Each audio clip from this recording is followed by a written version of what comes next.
మనం అనుకుంటాం కొన్ని కోల్పోయి, ఏమంటే నా పరిస్థితి ఎలా అయిపోయిందండి, ఏది పని మొదలుపెట్టినా ఆటంకాలు వస్తున్నాయండి, ఏ పని చేసినా నష్టమే కలుగుతుందండి, అన్నీ కోల్పోయాం, ఆర్థికంగా పతనమైపోయాం, ఉన్న డబ్బులన్నీ అయిపోయాయి, పొలాలు అమ్ముకున్నాం, స్థలాలు అమ్ముకున్నాం, ఇళ్ళు అమ్ముకున్నాం, అన్నీ కోల్పోయిన పరిస్థితులకు మార్చబడ్డాం.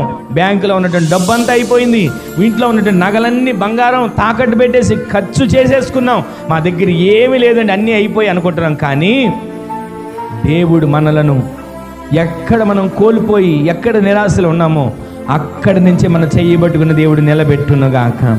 మనము కోల్పోయిన కష్టపడిన సంపాదన అంతా ఖర్చు అయిపోయినా, ఎటు చూసినా అప్పులున్నా, ఎటు చూసినా సమస్యలున్నా, ఎటు చూసినా ఇబ్బందులున్నా, ఎటు చూసినా వేలెత్తి చూపేవారే ఉన్నా, ఆ పరిస్థితులన్నిటిలోంచి మనం ఏ ఆధారపడక్కర్లేదు.